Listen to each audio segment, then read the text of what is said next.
Welcome, everyone, to Key West Uncovered, the podcast where we celebrate all things island life, the music, the culture, and all the fun in the sun you can imagine. I'm Claire, your ever-enthusiastic concierge of Key West delights, and I can't wait to share some local secrets and upcoming happenings with you. Hey there, I'm Brad.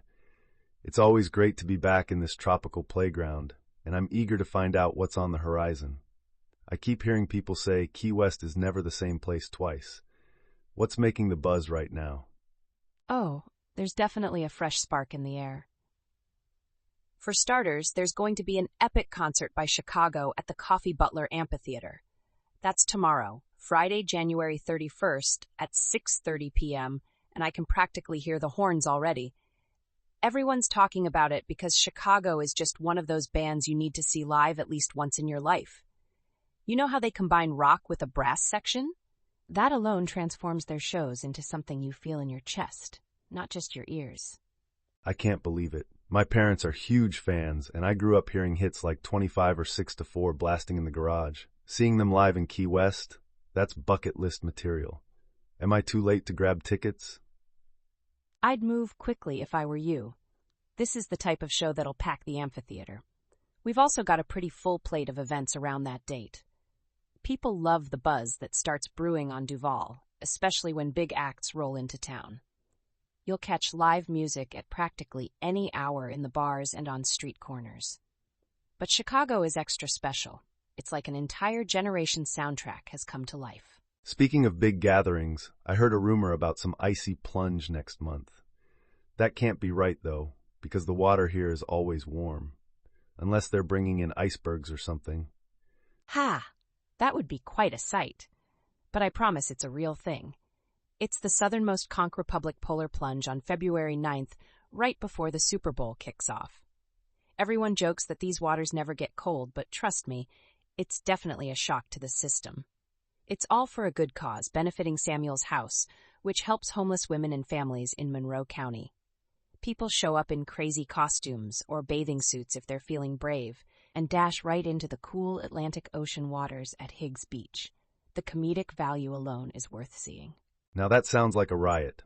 And me, being the goof I am, I'd probably try it just to say I did.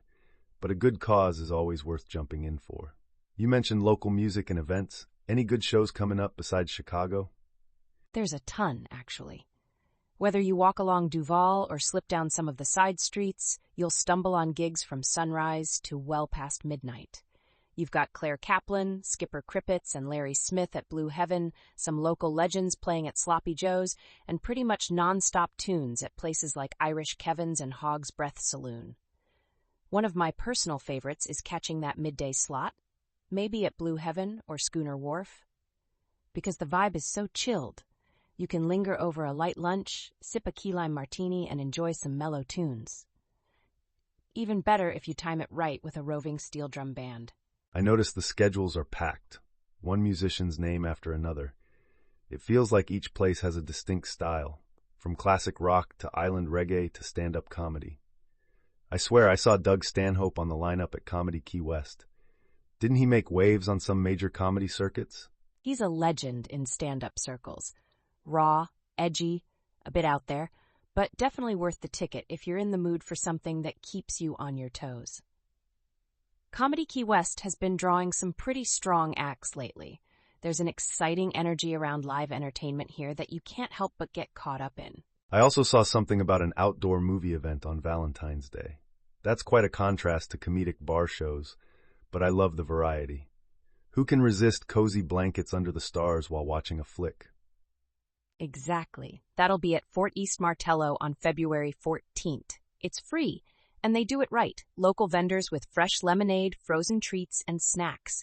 They even give out free popcorn courtesy of First State Bank. Doors open around 5 p.m. People set up their blankets, grab some nibbles, and wait for dusk when the film starts rolling. It's such a sweet way to spend Valentine's. If you ask me, it's perfect whether you're looking for romance or just a laid-back hangout with friends.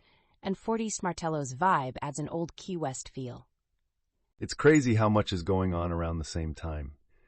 If I plan this right, I could do the polar plunge, maybe hit a concert, then top it off with an outdoor movie date. But wait, I also saw a listing for a show at the Tennessee Williams Theater. Something with the South Florida Symphony, right? You do your homework, Brad. That's scheduled for February 14th as well. Perfect for classical music lovers. The program features R. Strauss's Don Juan and J. Strauss II's Blue Danube, plus Berlioz's King Lear Overture. They bring in a soprano for the four last songs, which is just hauntingly beautiful. So if you're aiming for a more refined evening on Valentine's, that's a prime option. Tempting. One minute I'm imagining a rowdy bar with a local band, and the next I'm thinking about orchestral waltzes. That's Key West in a nutshell, though, right? You can be in flip-flops all day, then toss on a fancy outfit at night for a concert. Which is exactly why so many of us adore it, and we haven't even talked about some truly iconic acts heading our way. The Beach Boys are lined up for February 28th at Coffee Butler Amphitheater, bringing their Endless Summer Gold Tour. It's basically living out the fantasy of golden sand, sunshine, and those classic hits right here in the southernmost city. I have to say, I'm already tapping my foot. The Beach Boys just bring me back to family road trips and listening to Surfin' USA. Definitely a nostalgia trip. And all these events give me an appetite. Got any local restaurants in mind that I absolutely can't miss? Yes! One of my longtime favorites is Seven Fish Restaurant. It's a bit unassuming from the outside, but the food is top-notch. Their Thai curry snapper is legendary, and they have a local's favorite, this unbelievably good meatloaf that they call the Seven Fish Meatloaf. Sounds quirky, but trust me, it's worth it. If you want something different from typical fried seafood, they have some real gems, like their seafood ceviche. I've never had a bad bite there. Seafood can be hit or miss in some places, but I've heard nothing but rave reviews about Seven Fish. And dessert? I'd be in the mood for something sweet after a day of exploring. They do a luscious chocolate brownie with toasted coconut that'll have you planning your next visit before you even leave your table. The key lime cheesecake with fresh raspberries is another star if you prefer a tangy twist. The vibe inside is cozy, but you'll definitely want to reserve ahead, especially in high season. It's open 6 p.m. to 10 p.m., except Tuesdays when they close to recharge. After a meal like that, I might need a scenic stroll. Any suggestions for a perfect after-dinner walk that captures the island's night magic? Grab a leisurely wander around Old Town. The energy shifts at night into something both electric and laid back. Street performers might be out, the gentle breeze is rolling in off the water, and the architecture glows under the lampposts. If you're looking for a bit more atmosphere, follow your ears to any live musician playing at an open-air bar. Or, if it's a full moon, you can head to the water for a spectacular view of the ocean shining. It's a different sort of magic from the midday hustle. I love that. An evening that's half chill, half adventure. Now, if I decide to stay the night and treat myself to some local luxury, is there a hotel that fits the Key West vibe without losing that sense of history? You can't go wrong with La Concha Hotel. It's one of those storied spots right smack on Duval Street, and it's part of the Autograph collection now, but the building itself has this old-school charm. The moment you step inside, you'll see how they've blended modern amenities with that timeless Key West aesthetic. Some of the rooms have these incredible views of Duval or the ocean in the distance, and the decor is all about understated tropical elegance. Does it have a pool? Because let's be honest, that's kind of a necessity in Key West when you want to beat the heat.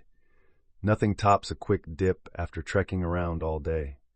Absolutely. They've got a pool area that's perfect for lounging with a mojito from their Tropicado bar. And if you're craving a meal, they've got El Dom and Perla with some pretty impressive Cuban-inspired options. It's a cozy setup that feels intimate, but you can also step out the front door and find yourself right in the heart of the action on Duval. That's the best of both worlds. That does sound like the sweet spot. Speaking of the heart of the action, I've always heard about the iconic Duval Street bar scene. The old classics, the rooftop spots. Any personal favorite if I want to soak up that Key West nightlife with a bit of local charm? The Bull and Whistle Bar is a go-to for so many reasons. The Bull is open air, so you can enjoy that Key West breeze while sipping on something cold. And the vibe is super friendly, with these hand-painted walls celebrating the island's history, like snapshots of Hemingway and Tennessee Williams. If you wander upstairs, you'll find the Whistle, where you can shoot some pool or step out onto that balcony overlooking Duval. Then, if you're feeling extra adventurous, the rooftop is known as the Garden of Eden. It's clothing optional, so let's just say it can get lively. Whoa, that's definitely a unique concept. I've heard the stories, but I've never had the guts to head up there. Maybe I'll work up some courage after a few drinks. Either way, the people watching must be epic. Oh, it's world class. You'd be surprised how entertaining it can be just to lean over the railing and watch the carnival of life passing below. The bartenders are usually full of stories too, which they'll happily share if it's not too busy. They often run 2-for-1 drink specials, so it's easy to settle in. And if I wanted to pick up some local merch or a memorable souvenir, is there a spot you'd recommend? I'd love to snag something fun and distinctly Key West, maybe a bottle of local rum or a quirky t-shirt. Tipsy Rooster Liquor Store and Bar has you covered for that. It's a cool blend of a liquor store, so you can grab unique rum or local craft spirits, and a bar where you can do some sampling. It's got this playful vibe where you're browsing shelves one minute, then turning around to chat with the bartender about the best island-inspired cocktails. Plus, they'll often have local musicians dropping in for a short set, making your shopping feel more like a party. That sounds like the perfect place to browse for a souvenir. A liquored-up shopping trip is dangerous for my wallet, but I'm all for it, especially if there's live music in the background. I might end up with a trunk full of island goodies. It's easy to get carried away, but that's half the fun. When you're done, you can always walk off the indulgence by strolling to Mallory Square for the sunset or heading down to the water. Or, for something a bit more off the beaten path, you could try that Key West scavenger hunt. It's a casual, self-paced way to discover lesser-known nooks around the island while still having a blast with friends or family. Now you're talking. I've done a bar crawl or two, but a scavenger hunt? I'd love racing around the island, following clues, maybe snapping goofy pictures.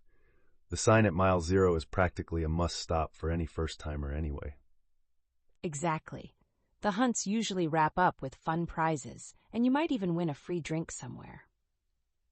Another place people love exploring is Fort Zachary Taylor State Park. Some folks call it Key West's best beach. The fortress itself is from the Civil War era, so there's plenty of history to soak in. You can roam the grounds until 5 p.m. if you want to see the cannons and old brick arches, or you can just lounge on the beach for the entire day. They also rent kayaks and snorkeling gear, if you're up for a little adventure. I've heard that place is a real local favorite. Rocky in spots, but the water is crystal clear from what I remember. Is it a good place to catch the sunset, or is the angle off? It's a stunning sunset spot. You'll watch that golden orb sink right below the waterline, painting the sky with oranges and pinks. The park closes around sunset, so it's perfect timing if you plan it right. The Cayo Hueso Cafe inside the park is open till 5 p.m., so if you get hungry, they've got sandwiches, cold drinks, and sometimes even special event menus if there's a wedding or private party going on.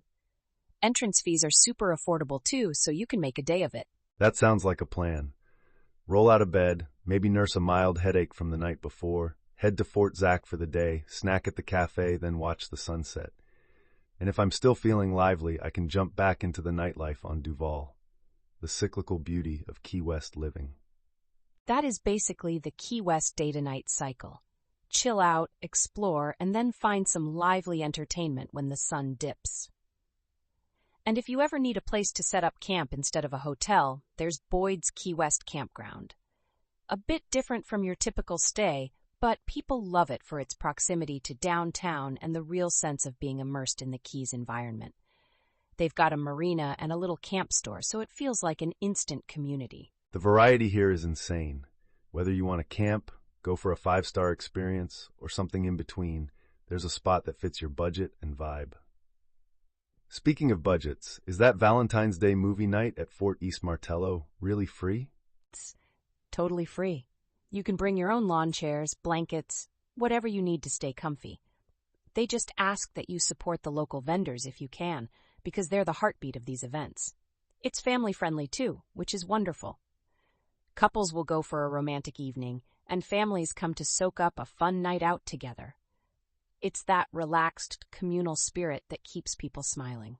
While we're on the subject of local events, I saw a listing for a tribute show to Pat Daly at the Key West Theater on February 15th. He's that folk and island tunes singer, right? Are the tributes any good? Absolutely. Pat Daly is one of those artists who wrote the soundtrack to many Key West adventures. Ray Fogg and Reese Daly, Pat's son, will be performing. Reese keeps that legacy fresh, and Ray adds a comedic, folksy twist. Tickets go from $35 to $50, and it's a special treat if you appreciate laid-back tunes that celebrate the island lifestyle. Let's face it, Key West has me feeling like a kid in a candy store. There are so many events, from the chill to the electrifying. I really love how flexible it all is. Like, I can attend a classical concert or a stand-up show in the same week. I can lounge on the beach or go on a late-night rooftop spree. Is that kind of range what keeps you so in love with this place? Exactly. There's always something to match your mood, whether it's high energy or mellow. And even though tourists might flock here, there's still a tight-knit local community that makes everything feel personal. You start recognizing faces and hearing the same guitar strum at your favorite bar. It quickly feels like home. And the best part is, I always discover something new each visit. Maybe it's a random backyard jam session or a new dish at a local restaurant. Seriously, if you're craving variety, Key West is the place to be. I'm already plotting my next trip just talking about it. Well, when you do come back, you know you'll be greeted by the music, the food, the sun, and the friendliest crowd. That's part of the magic. And if you find something cool and new, let me know. I like to keep my finger on the pulse, but Key West has a way of surprising even me sometimes. Couldn't have said it better myself. Until next time, folks, see you in paradise. This has been KeyWestTourist.com's Key West Uncovered, your guide to the heartbeat of paradise. From sunsets to schooners and festivals to flavor-packed feasts, we've loved sharing the magic of the Keys with you. Don't forget to subscribe and leave us a review to keep the island vibes going. Until next time, keep exploring, keep relaxing, and above all, keep embracing the spirit of Key West.